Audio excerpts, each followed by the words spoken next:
All right, it's just now 1 o'clock, so we're going to give it another minute, let some folks trickle in, and then um, once we have a little bit more of a quorum, we'll go ahead and get started with introductions.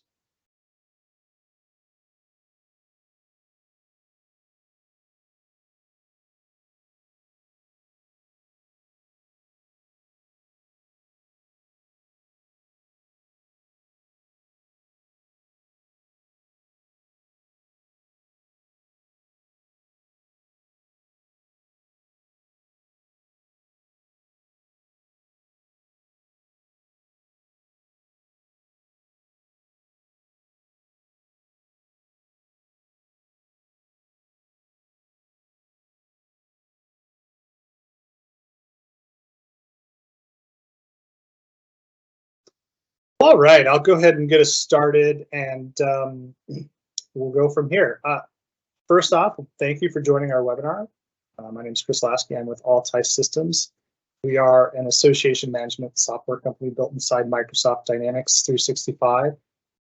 Just a little bit about us. If your association is using a proprietary AMS that can't keep up with technological advances, or a platform system where the association functionality has a light roadmap, give us a call. We've got a lot of interesting, exciting things happening at Altai in a lot of different ways, from different webinars to different updates about Microsoft. So check in with us frequently on those occasions, and we're happy to always chat about those things. Now, for the reason we're here today, how to conquer changes in the digital marketing space. Multiview is our guest today, and that's who we turn to for answering these types of questions, and that's how we sort of started the foundation of this webinar. Is we thought, they've been a really excellent partner of ours, and we wanted to have them on as industry leaders to talk about this challenge. One of the reasons we selected Multiview as our partner in this instance is because of their breadth of association experience and how they've worked really hard to understand the differences between associations and sort of the rest of the business world. So we're excited to have them on today. We're proud to offer this webinar as a CAE credit webinar, which is a tremendous benefit for our audience today. Even if you're not currently seeking your certified association executive credential, save your webinar credentials for the year, because you never know if you might run into a circumstance that changes your mind. You'll be getting an email from us in the week with that, and you can just put it in your files for when you renew or start to take your courses for that. I wanted to let you know that this is a Teams live event, which means that some of the functionality that you might typically have in a Teams meeting is disabled. We are utilizing the Q&A feature as our main area to communicate with our audience today.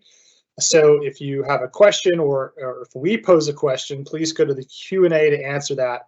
I think we'll have a couple opportunities where we ask the audience for participation, and we'll make an announcement within the Q&A that you can then reply to help answer those questions. Now, our guest speaker today is Brian Miller. He's the Vice President of Strategic Partnership at Multiview. Brian has over 30 years of experience in the technology industry and association community. He has helped dozens of associations transform their digital marketing and is an expert on the ever-evolving digital marketing landscape. Brian has helped engage and cultivate industry B2B connections for over 1,200 trade and professional associations, and continues to lead the charge of the digital revolution to further equip associations like yourselves, and the association community, with innovative engagement and revenue strategies that help them remain a competitive and relevant in the ever-changing business environment. We are extremely excited to have him here today to discuss this impactful topic. We also have with us David, who will be helping moderate and watch the Q&A with Multiview. So I'm going to actually turn it over to him for him to do his own introduction. Yeah, absolutely. Thank you, Chris. David Mocher here. I work right alongside Brian as our Director of Partner Strategy here at Multiview, out of our corporate offices here in Las Colinas. Kind of like Brian, not as long, but I've been here a little over 12 years on this side of things. So I essentially work alongside all of our 1,200 plus partnerships, just from managing the portfolios and growing the portfolios from a strategy perspective. So without further ado, I'll be facilitating the Q&A throughout and then wrapping it up at the end. But Brian, if you want to take it from here. All right, thanks so much, David, and great to have everybody on this webinar. I'm looking forward to talking to you guys for a little bit today and being able to have some good interaction with you all during the Q&A section. As Chris mentioned, I'm Brian Miller. I'm the VP of our Association Strategic Partnerships here at Multiview. So my role is to work with our association partners to help drive new forms of non-dues revenue for the association through our digital media services. So wanted to talk a little bit about some things that are happening in the marketing space, particularly with the email space and with digital marketing, some challenges associated with that, but really more importantly, some opportunities. And I think this is going to be a really good discussion, and I'm sure you guys are familiar with a lot of the things that we're going to be talking about today, but really I want to hopefully provide some more context and some insight to be able to kind of tie a lot of these things together so that as you all look at some of your different marketing strategies, of course, reaching out to your targeted audiences of trying to find new members, new suppliers and vendors for your sponsorships and exhibit opportunities that you guys might be offering.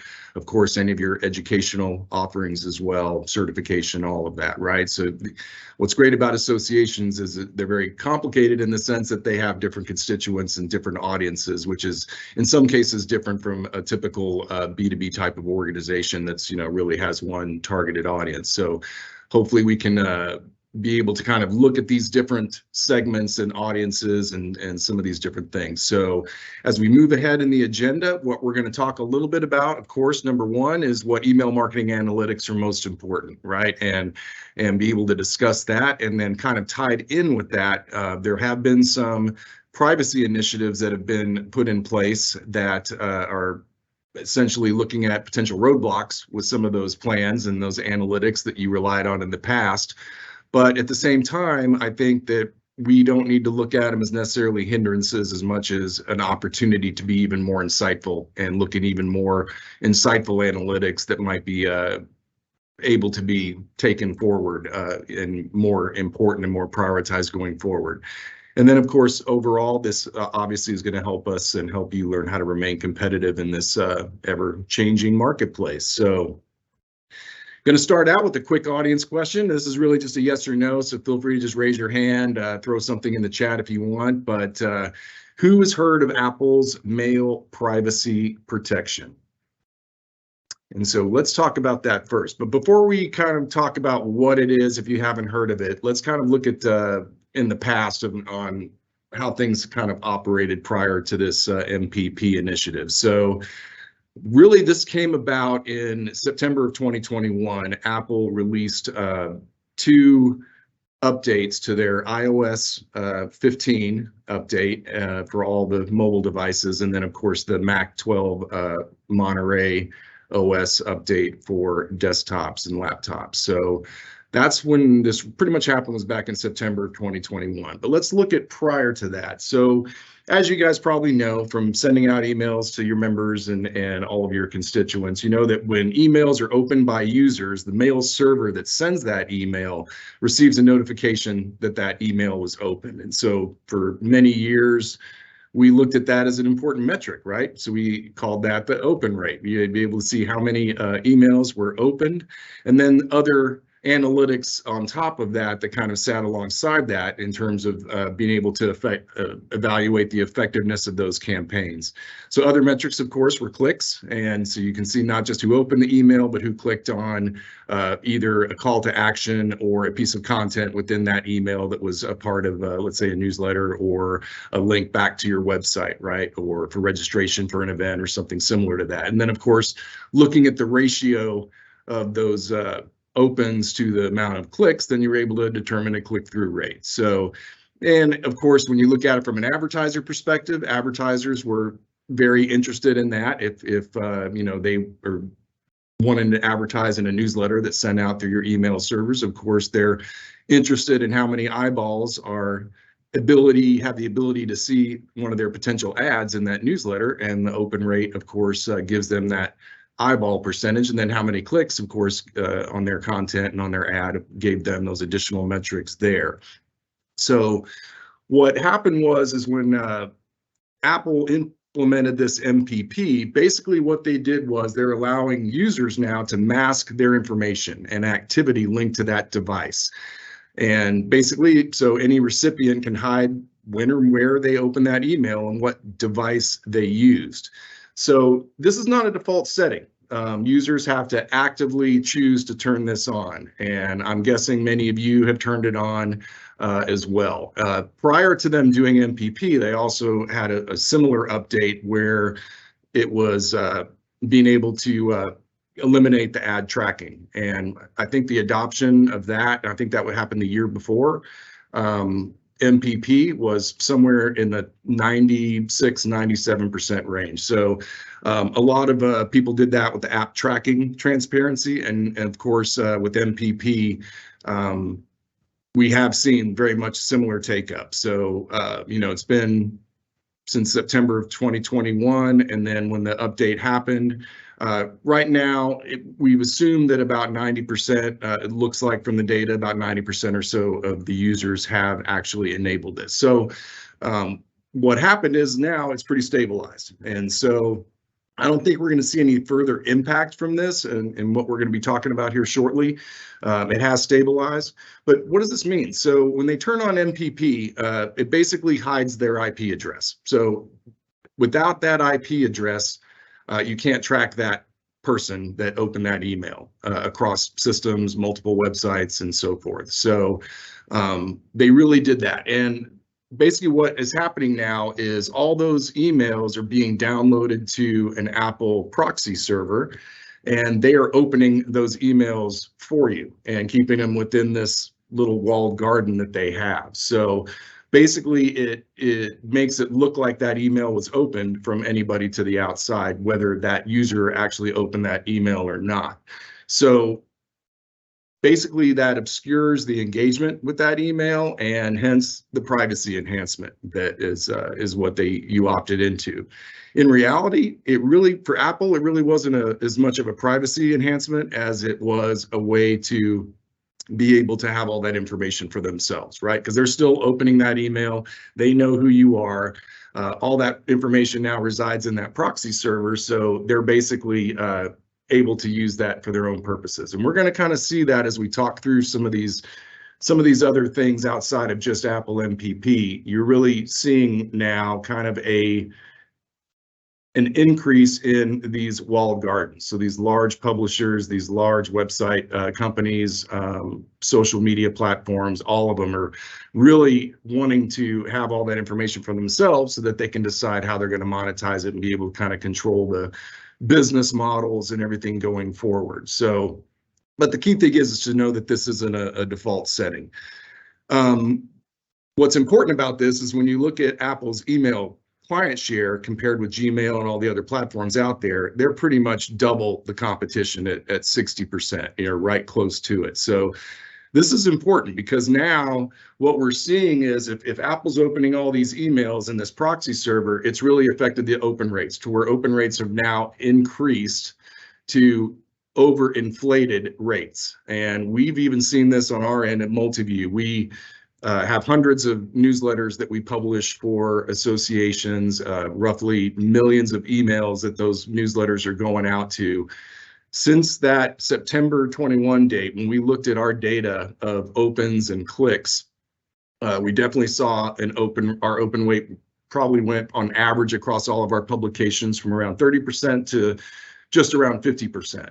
At the same time, when we looking at the clicks, we saw a decrease in the click-through rate of about 50%. So very much those increases between those numbers are attributed to Apple MPP because clicks really didn't change, but when the open rate increased and we had kind of had these overinflated open rates because Apple's opening all those in the proxy server, we're seeing that. And I think probably any of your email communications and newsletters and some of the open rates that you guys have been tracking, you're probably seeing a very similar thing. The good news is I don't think this is going to get any worse. As I said, everything's kind of plateaued now with the basically everybody opting into this. So, and they'll probably make some updates and enhancements to this, but for the most part, everything's relatively stable now in terms of open rates and the saturation among MPP adoption across all of the different Apple users. So what does that mean now?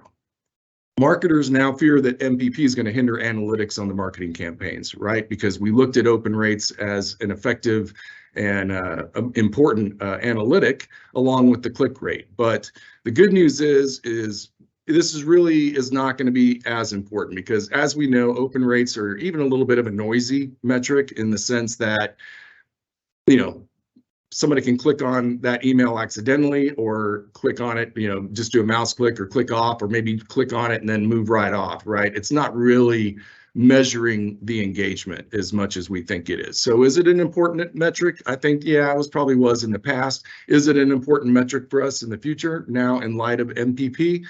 I don't think we need to rely on it as much. So we're going to kind of explore that a little bit as well. I want to give you a little insight from our Chief Strategy Officer, Yariv Drury, here at Multiview.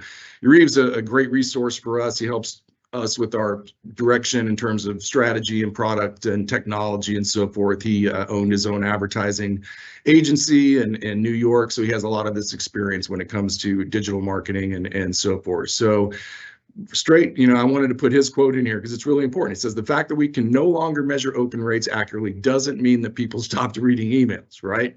Email engagement hasn't changed as a result of these controls. And that's the important thing to know. Even though we might not be able to look at open rate as an important metric now going forward, because we know it's slightly overvalued now and over engaged because of all those opens that are happening in Apple's proxy server. We must look now at how we can evaluate email engagement given the data that we do have, and especially the association data, because this is such a key thing. And we're going to talk about this as we continue as well. So being able to leverage your data and the metadata, all of the additional data that surrounds all of the data that you have, are what we can still measure. And insights about who engaged with those emails and the different context signals that tell us what readers engage with are going to become the new focus for email reporting going forward. So let's look at that. So what are important metrics now that we can look at outside of open? So the good news is clicks are still just as relevant and just as important as ever. That hasn't changed. The number of clicks that you see on email reporting, MPP has no interaction with that at all. So even though it's hitting the open rate and making that a little bit wonky going forward for all of us, the good news is clicks aren't. So you'll still be able to track who and what and who is clicking on URLs within your email campaign. As we know already as marketers, and when we're looking at the effectiveness of our email campaigns, this is always a much more valuable metric anyway, right? Instead of somebody just opening an email when they're actually engaging and clicking on content and clicking on links associated with that content. So that's always going to remain important. So in light of that, it's important now to start tying other things to those clicks. So instead of just having a URL that just points back to your website where that content resides, I think it's important now for all of us, when you're putting clickable links in your emails or in any of your other communications and digital marketing, I think it's really important to have a landing page that you can create so that you can associate that click with that landing page and that email campaign, right? So outside of all the organic traffic that's hitting that part of your website, creating that landing page specifically for that email campaign or marketing campaign is going to give you that additional separation to be able to monitor that as you continue to bring that down into the funnel into our next point, which is the conversions, right? So if you're running a membership or an event campaign with an email, tracking the conversion of who's joined, renewed, or registered is going to be a great metric for you to pay attention to. So especially true if you're adding a tracking code into the URL, just like we were talking about, or a landing page that you create specifically for that. So based on that, you'll be able to know and determine who's joined, renewed, or registered from your email. Another good example of this, and many of you, we have it with our newsletter platform. I'm sure you guys do with the newsletter platforms that you all are using and the service providers. But having those reporting mechanisms and those places where you can go in and look at all this data, right, on clicks and opens and engagement. It's also very important to be able to look at specific emails. So most, if not all, of these portals or these reporting mechanisms will allow you to be able to track the number of clicks down to that email that is engaging with that content. So that's important. So if you're running a membership campaign, or you're promoting an event or a webinar or some other marketing initiative, if you can see who by email address is actually clicking on that content, that allows you then to go to your team and say, hey, we've got these emails of people that clicked on this registration form but didn't actually convert. They haven't registered. So by having that email and knowing who did that, then you can go back and maybe create some additional call to actions, something to get them to take them to that next step to actually convert and make that conversion for that particular event or whatever you're promoting there. So that's always very important. Last thing on here is subscriber behavior. So as we know, outside of just the data and the metrics that are already there for us to look at, you're also going to be able to see what they're doing, right? And they're going to have ways to alert you if they liked what emails that you were sending. So if you send out an email with your newsletter, for example, if they forward that to a colleague or another business professional or industry professional within their industry, that's telling you that obviously they value that content and they wanted to share that content with someone else, another colleague as well. So all that subscriber behavior is another good way to be able to look and see how your engagement is running. So again, open rate, don't worry about it because you have all these other data and tools and capabilities around there. But if you follow kind of these basic rules here, make sure you create clickable, trackable URLs, make sure you can create landing pages as much as possible so that with that particular campaign, it's separated from your organic website traffic that you're already getting on that page. That's really going to help and go a long way. So that's roughly email. Let's talk a little bit further now about some of these other privacy initiatives. So who out there, by raise of hand, or if you want to throw something into the chat, has heard of Google's Privacy Sandbox? And this is going to be an interesting topic too as well. So basically this initiative is part of Google Chrome's plan to phase out support for third-party cookies, which can begin raising red flags for any association who may be using programmatic efforts as part of their marketing plan. So let's take a step back first and let's talk about what a cookie is, right? So a cookie is just a small file that's downloaded onto your computer or onto your device when you visit a website.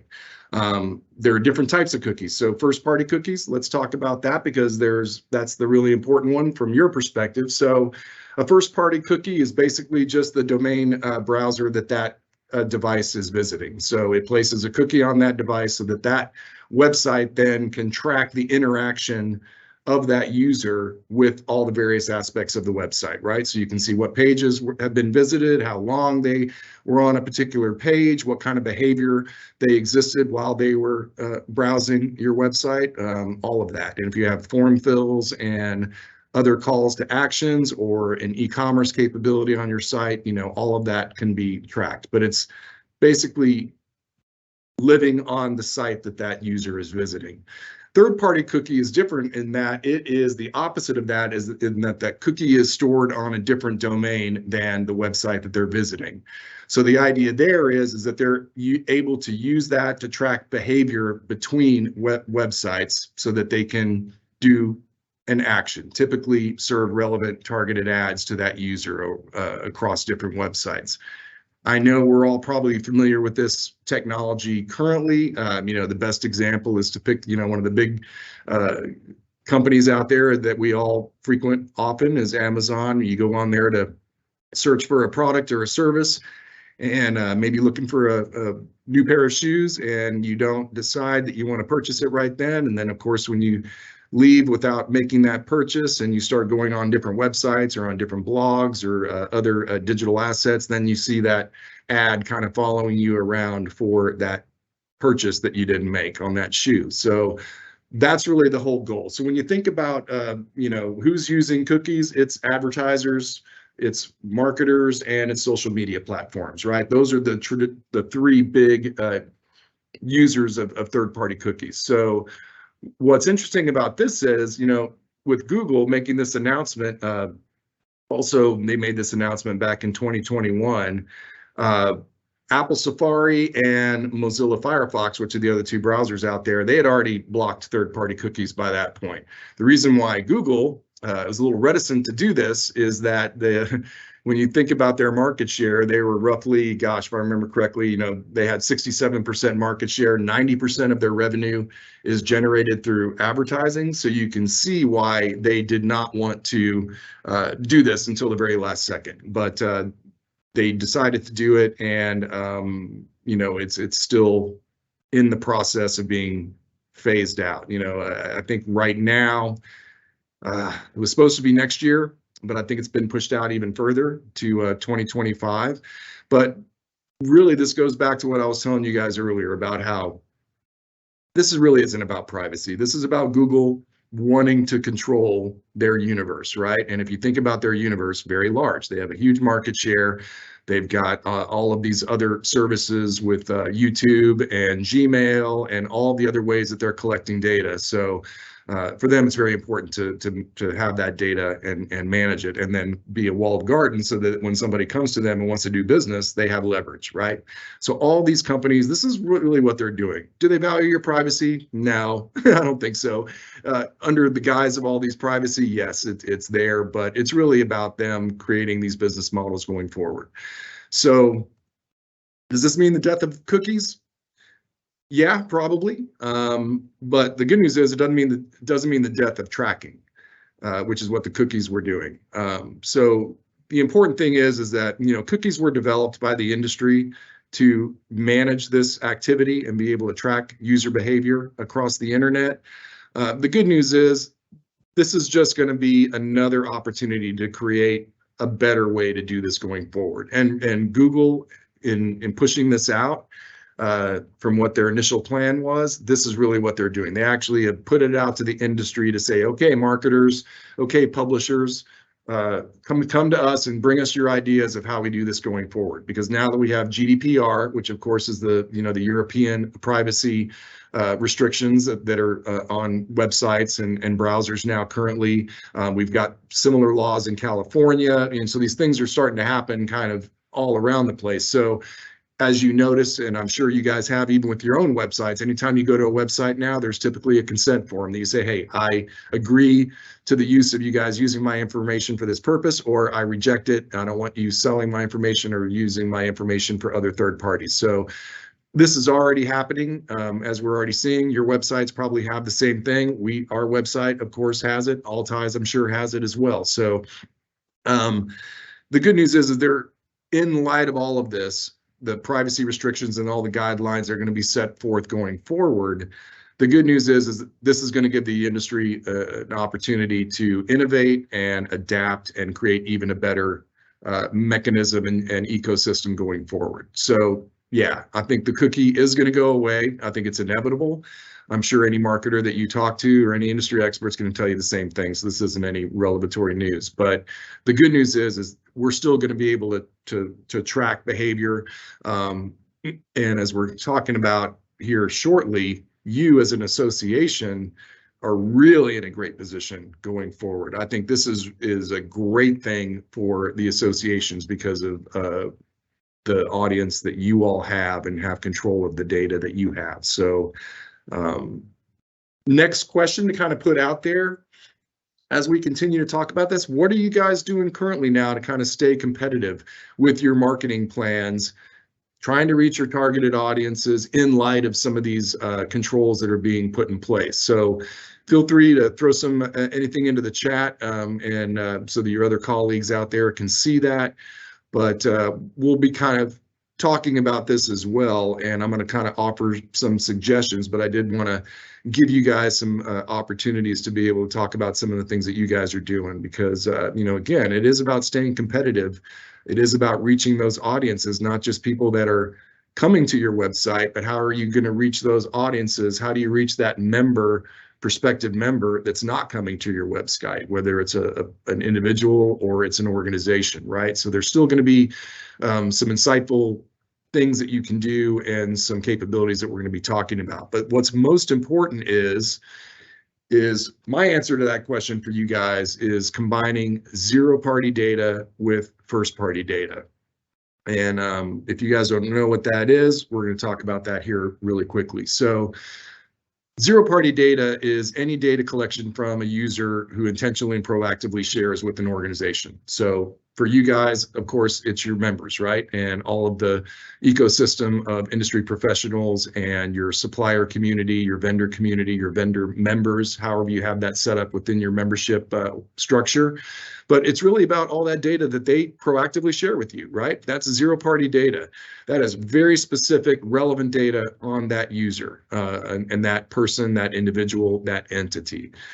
First-party data is very similar, so in the sense that it's data collected from a user that your organization owns, including demographics, purchase history, website activity, email engagement, right? So these are all those things, those metadata that's around that. So they proactively share data with you, typically through membership forms, through other interactions when they sign up for your webinars and you have a form fill for them. So you're gathering data on these users as they come to your site. And then as they navigate through your site and do different things and have different interactions with your content, with your other trafficked site visitors, these are all the data that you guys have. And what's great about this is you guys own this.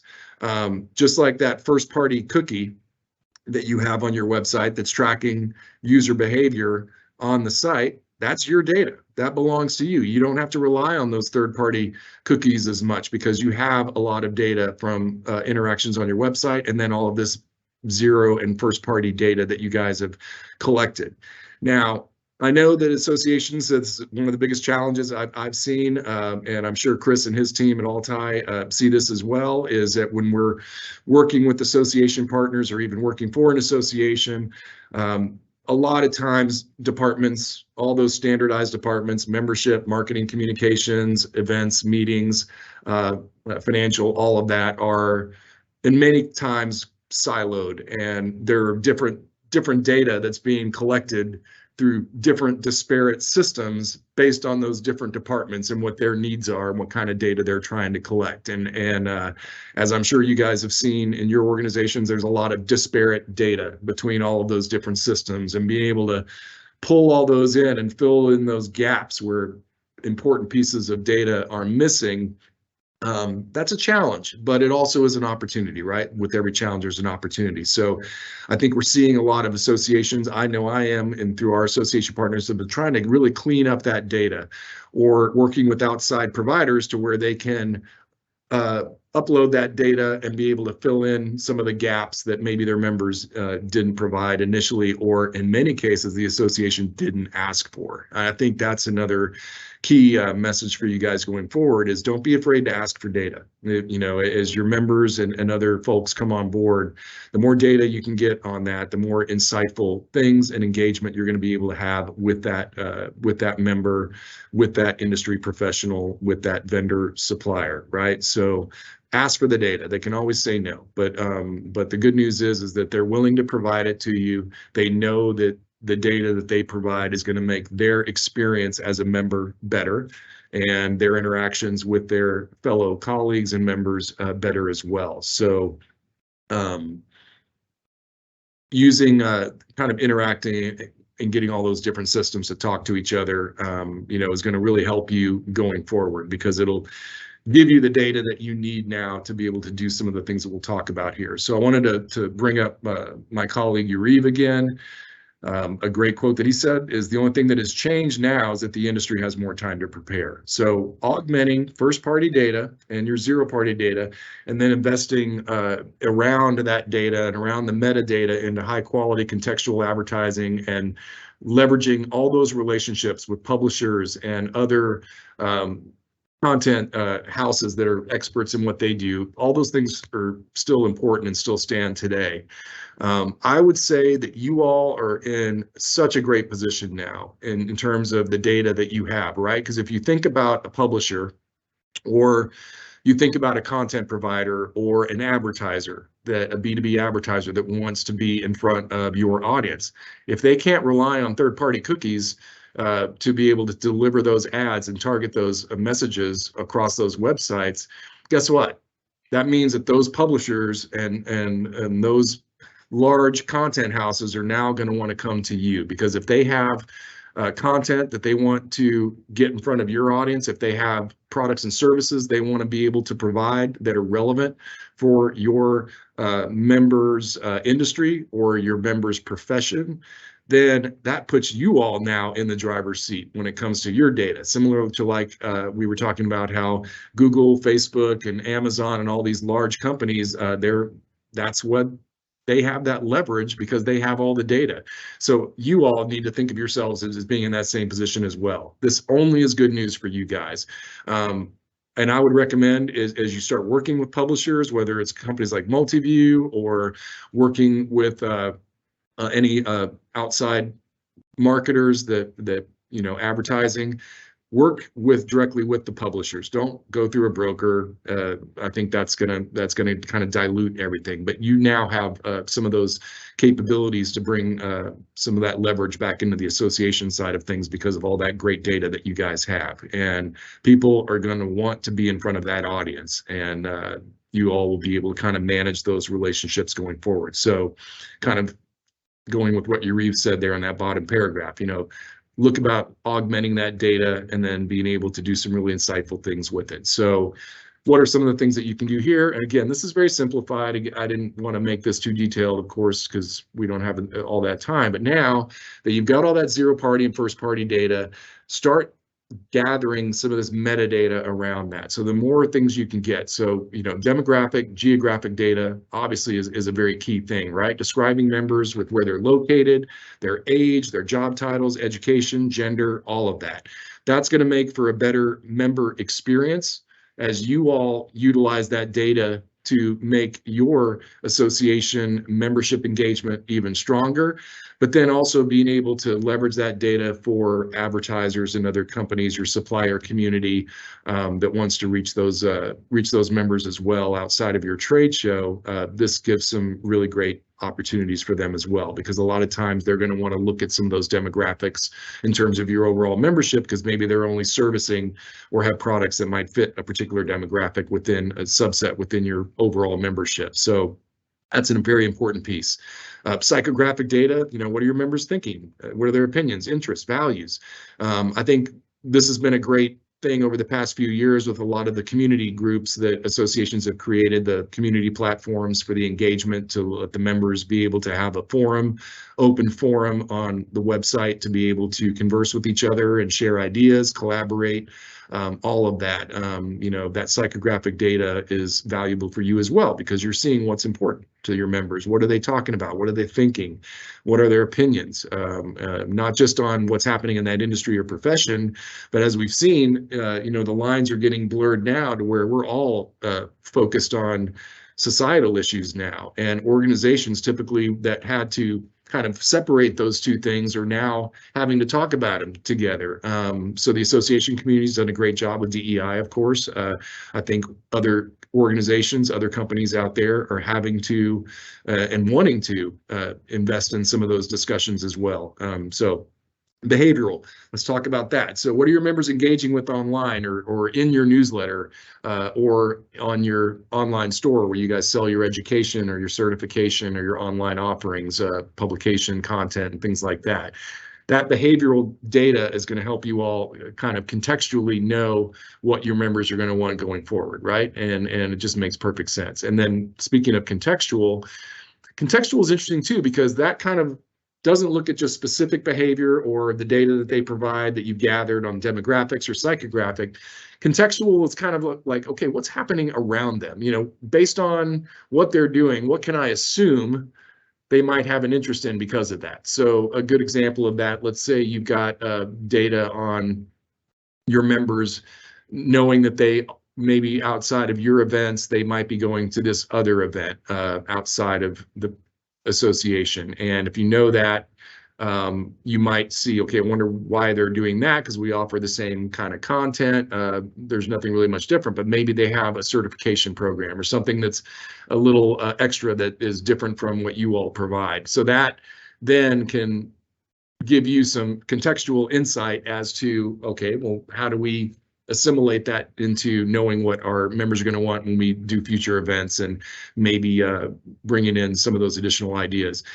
I think what's going to be really important for you guys going forward as well is, and having that leverage that we were talking about with all of your data, I think this gives you a really good opportunity also to do a lot of cross collaboration with your other industry or professional associations. I know that can be kind of tricky somewhat because, you know, obviously similar associations in your industry or in your profession can be considered competition, and you all are competing for revenue in terms of, you know, your events and your sponsorships and advertising, content, education, all of that. And so I do understand that. But at the same time, because you guys have this data expertise and have this data leverage now, I think, you know, working together and doing some cross collaboration can be helpful. And even in the context of frenemies, or however you want to call it, where maybe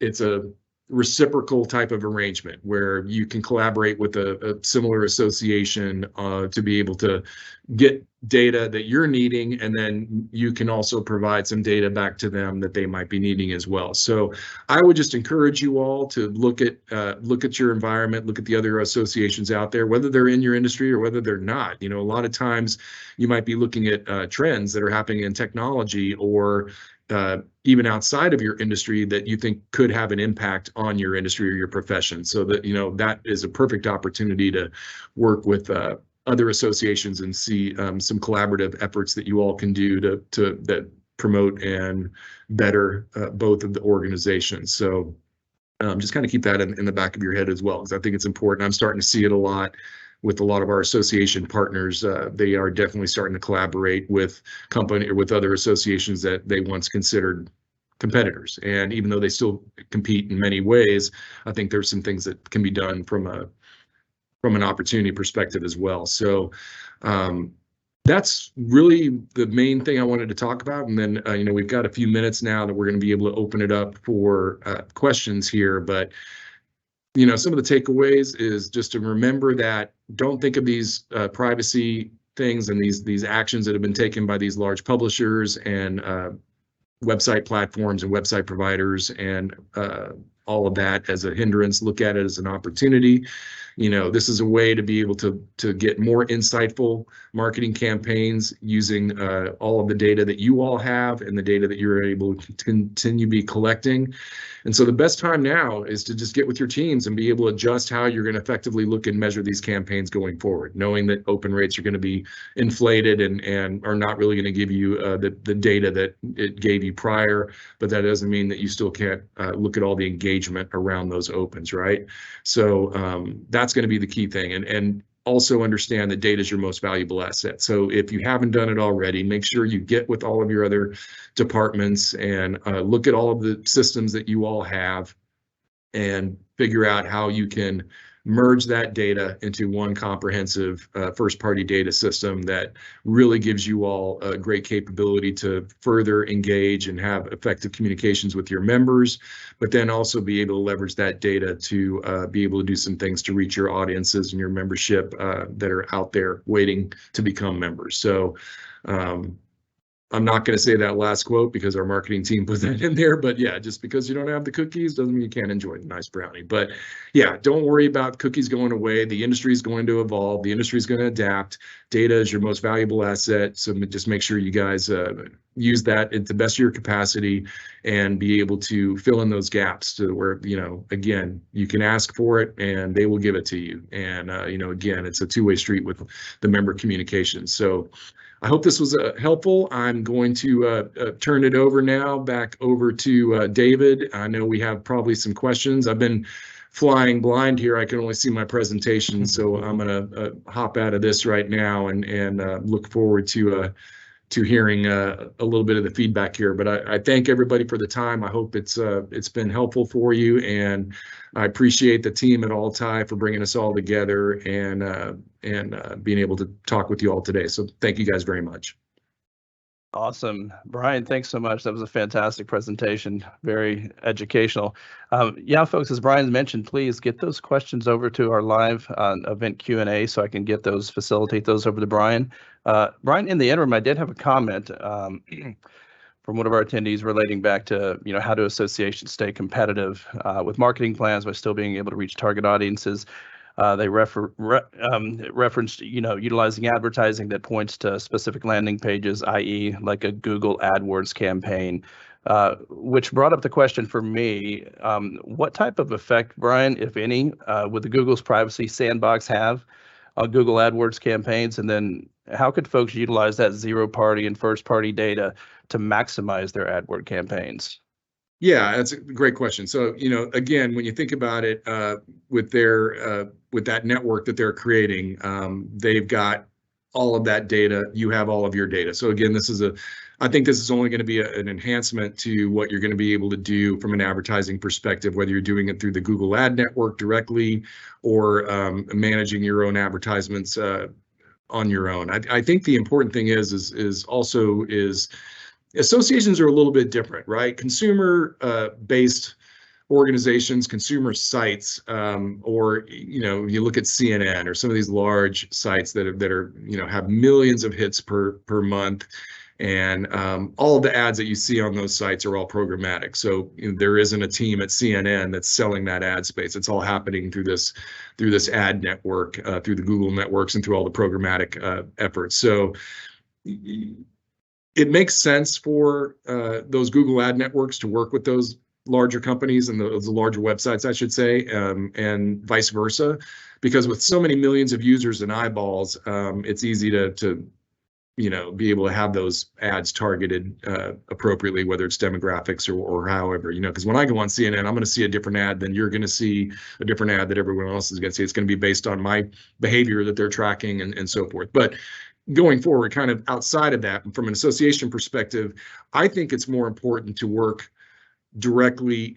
This is where I was talking about, don't work with the brokers, but work directly with those publishers. So whether it's with Google or whether it's working with LinkedIn, for example, to where you have some information on your members and prospective members, but you might have an email, but you don't know who they are. So you can do different things like email mapping, where you can take those email addresses and work with, let's say, a Facebook, or LinkedIn's a really good one, because LinkedIn, people are putting in their job titles, and all of that. So you can get that information, kind of map that email with what they have, and then be able to get more information on that email so that you can target that person with targeted messaging for the association. But going back to the website advertising, I think it's important that associations either control website advertising on their own.